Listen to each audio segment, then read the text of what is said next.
Call this meeting to order. To the Pledge of Allegiance. I pledge allegiance to the flag of the United States of America and to the republic for which it stands, one nation, under God, indivisible, with liberty and justice for all. Roll call for the record. Mayor Lindsay, Here. Mayor Pro Tem Howe, Here. Councillor Humbert, Here. Councillor Crane, Here. and Councillor Weeks. All right, we have a quorum. You may proceed. This time I would ask for a motion to approve the agenda. Make a motion to approve the agenda. I'll second. All in favor? Aye. Aye. Moving on to item A, I'd like to open discussion to approve the contract with Axon lapel and dash cameras. Chief Hungry. Good afternoon, Mr. Mayor, Council. Yes. So what we have before us is several months worth of research and looking to find something that would better fit our needs rather than a lens lock camera like you see me wearing today. And through all the demonstrations and everything, we've chosen Axon lapel and dash cameras. Currently, the police department does not have dash cameras installed in any of the units. And quite honestly, in this day and age, that is very important. It captures as much going on a traffic stop or in a parking lot. And whereas the lapel camera only captures where I'm at or what I'm seeing. So with that, we were able to negotiate a little bit with Axon. You should have the contract before you. It is two separate quotes. One is for the lapel, one is for the dash camera. The total amount of that per year comes to $20,551.34. And it's broken down as $14,127.14 for the dash camera package per year, $6,424.16 for the lapel camera package. One-sided bar was submitted and approved for that dollar amount for the first year since this was not a budgeted item. And I will say that we've had enough failures with lens lock that I'm going to challenge the remaining 2 years on their contract and try to get out of that. We won't need them. Worst comes to worst, it is paid for, and we'll have extras and backups when I bring officers from other jurisdictions to work here for us. Certain events such as the balloon fiesta, the July 5th drone show and things like that. So those will be, that's still up in question. The last thing I would mention is New Mexico Municipal League has a program where we can apply and get a certain amount of reimbursement for the lapel camera only hardware associated to it. They won't pay for the cloud or the storage or any of that stuff that's included in either of the two contracts.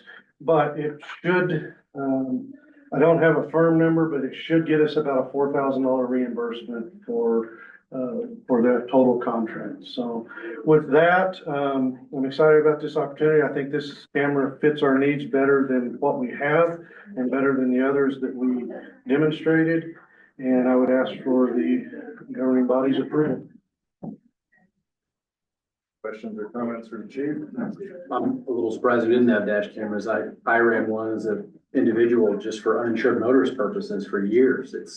They're cheap, they're effective, we ought to have. Yes, sir. The other thing about Axon is they have an ability, it will save us some time and energy and cost on IPRAs and discoveries. The dash cam, the raw footage, of course, can be entered into a very simple program for redactions, certain things. And then the user or the requester is simply given a one-time link and they can access that, download it themselves. So we'll save some money on thumb drives and DVRs and things like that. Very good. At this time, I'd ask Councillor Humbert to make a motion. Make the motion for approval of contract with Axon lapel and dash cameras. I'll second. Roll call vote on item A. Mayor Pro Tem Howe, Aye. Counselor Humbert Aye. and Counselor Crane. Aye. Pass. Okay, we'll move on to Thank you. item B. Thank you, sir. Item B, I'd like to open discussion to approve the donation of an older fire department ambulance. Chief Vance. Morning, Mr. Mayor, members of the council, and Manager Ware, how are you all doing today?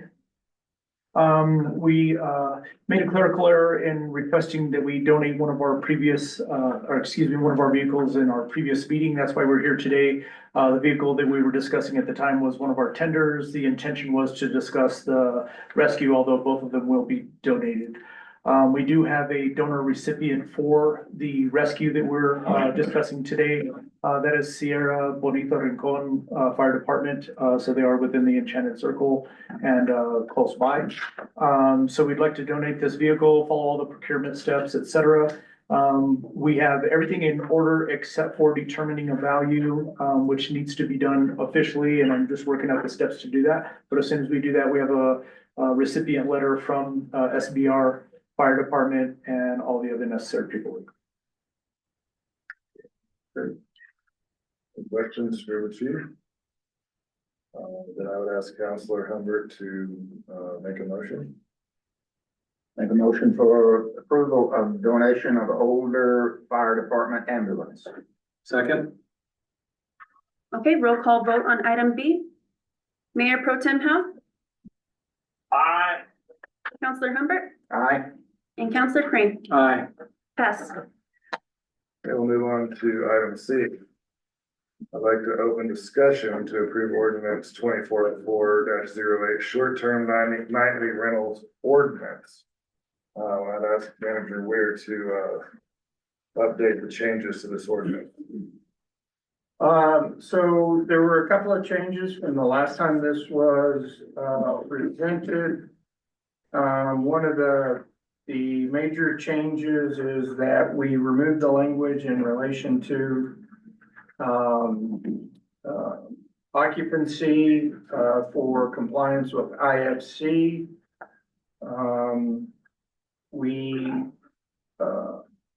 What were the other things? Oh, and then we added in no, I think we did that on the previous one, the sports and recreation facility fees, that was added in. I think those were The big the only. changes. What? The parking ones. Oh, and the parking, instead of setting the number of parking requirements, we basically restated that the homeowners are responsible for providing adequate parking, and that parking, well, it was already in there before, that parking's not allowed on the streets, but we just reaffirmed that.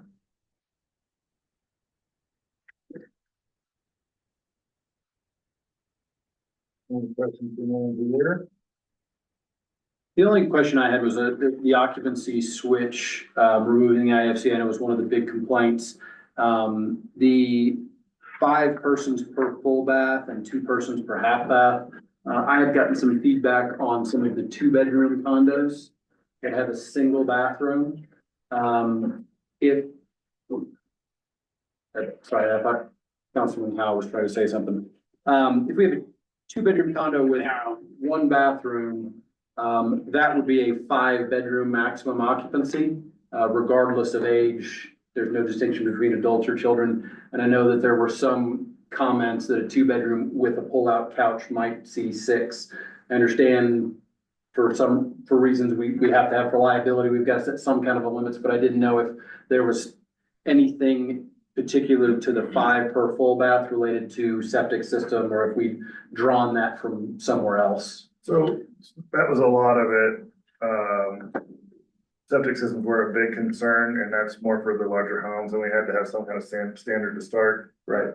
One of the small changes that was made from what you saw last Tuesday to this is under occupancy. The previous draft said that variances could be applied for unique properties. We basically took out the word unique. So nothing here in preclude, yeah. Anyone can apply for a variance, not to say that it'll be granted. we were hesitant to increase the overall number per bathroom because that just runs up the chain. There are a lot of 2-bedroom, 1-bath condos. There's a lot of them that are exact same square footage, but have 2 bathrooms.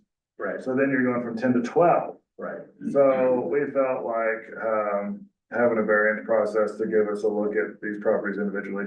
Being connected to city sewer will be a major factor in determining those variances. Got it. Mr. Curry?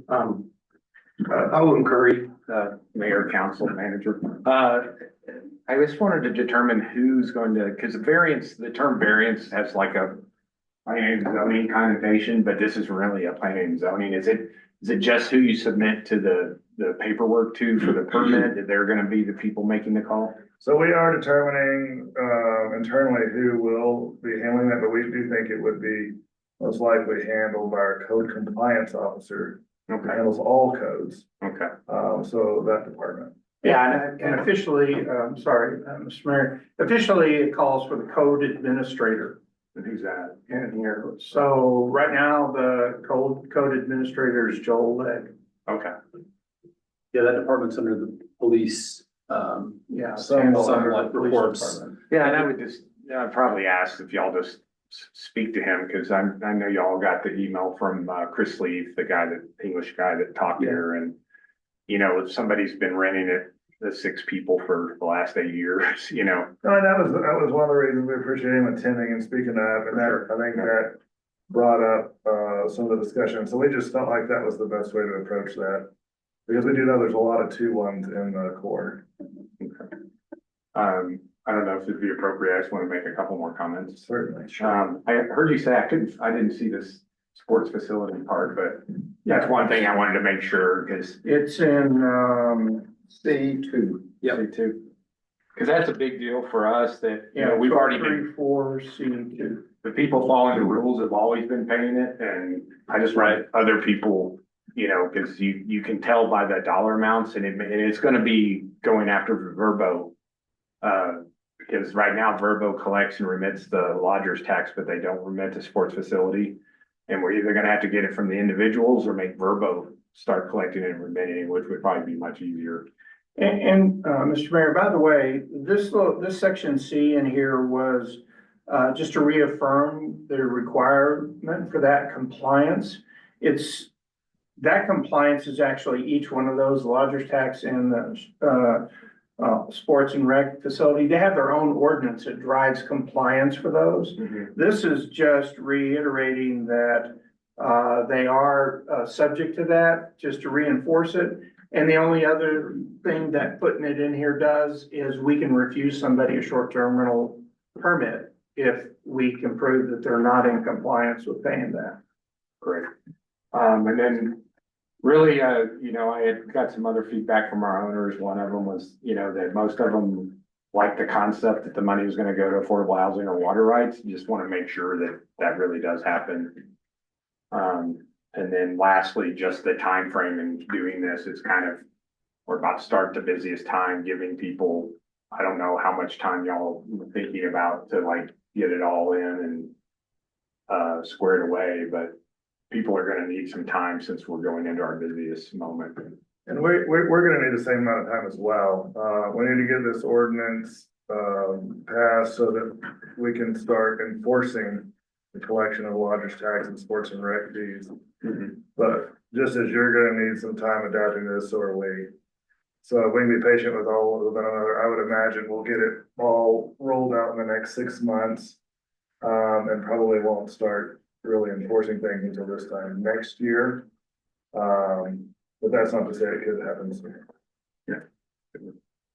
Manager Weir. Mr. Mayor, just to reiterate on that, like I said in the last meeting, it will allow us to start enforcing the lodger's tax and the sports and recs tax immediately. And that's the main focus. We need this ordinance to be able to enforce that for the people that are not in compliance. The other aspects of it are gonna take time, just like we're on fire inspections by the chief, and the chief has agreed to allow for self-inspections, at least in the beginning. So that is something that's reasonable that people, and we'll have documentation. So those are the types of things that we're gonna do. We're gonna try and accommodate people. We're not gonna slam people try and slam people on things. Okay. But at the same time, this, Unless we don't pay your lodger's tax. Right. but I will say, at the same time, once this is passed, it is an ordinance. Obviously, we've reiterated a lot of other ordinances in this ordinance. So therefore, parking and things like that, we'll really be looking closer at this year. As well as some of the more obvious, people do need to be aware of the fire standard safety when renting out a property, to the public, but Yeah, I'm looking forward to that being in there. thank you. Thank you. Yes, sir.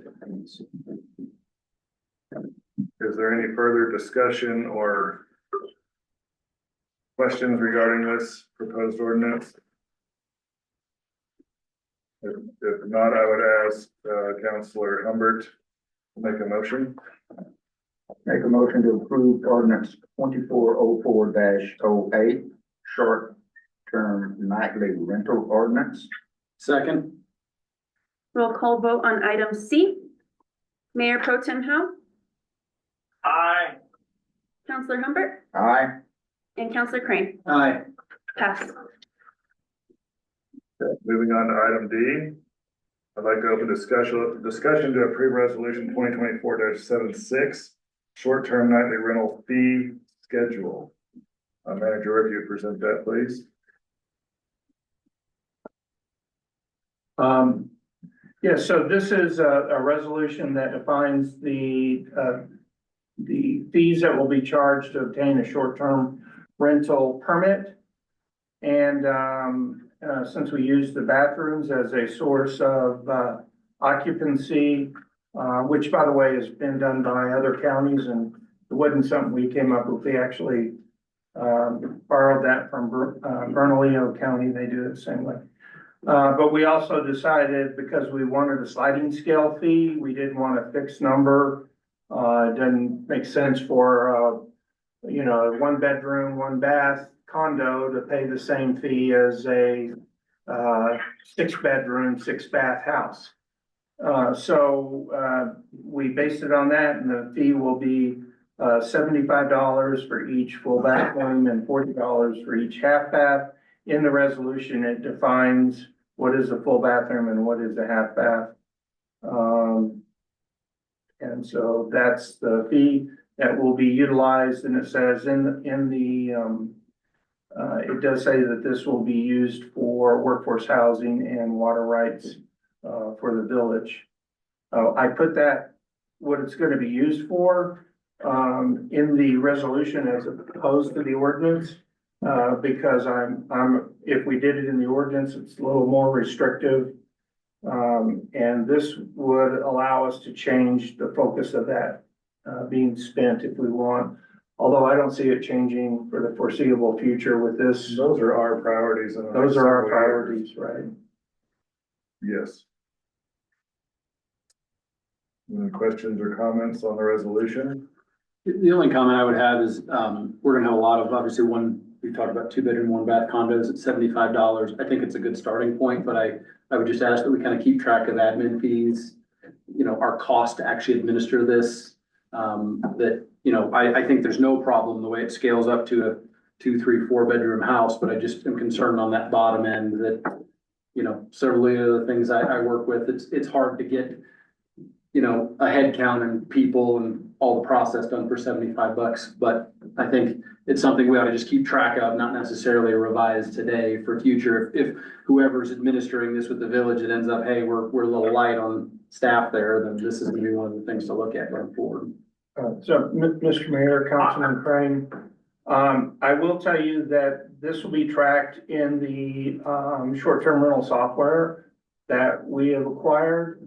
And there'll be all kinds of reporting on it. We can do, all this information will be in that software. So we can even do analysis across square footage, bedrooms, bathrooms, condos versus,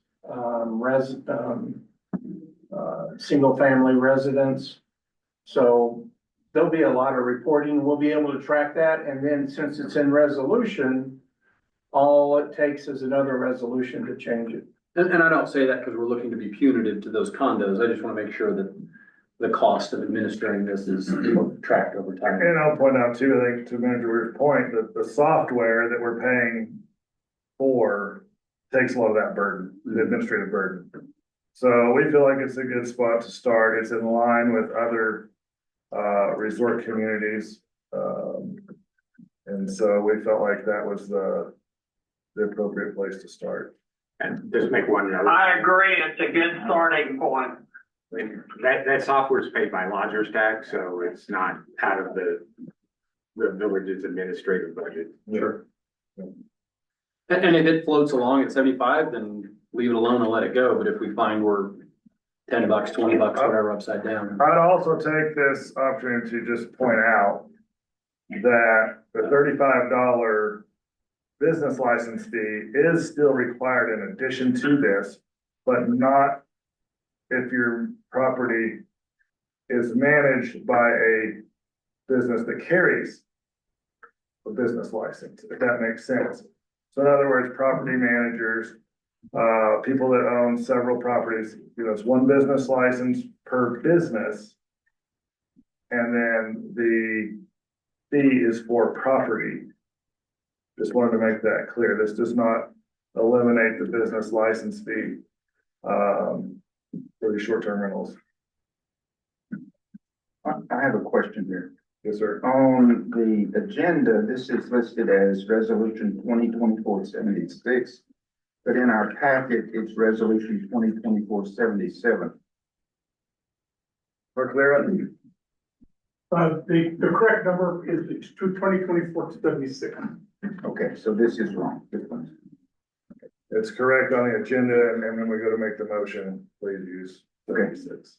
Yeah, Mr. Mayor, you will need to make a motion to amend that. Well, that's correct on the agenda.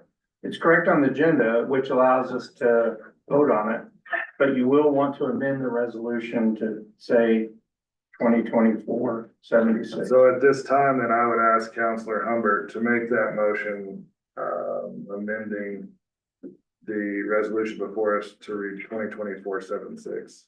Make a motion to amend the resolution 2024 to read 2024-76. So we can vote on that. Need a Okay. second. Yeah, I'll we need a- second. Okay, And we're gonna have to have a separate vote to approve it. First motion is to amend. You're gonna then have an approval for the amendment. okay, roll call vote on motion to amend. Mayor Pro Tem Howe, Aye. Counselor Humbert, Aye.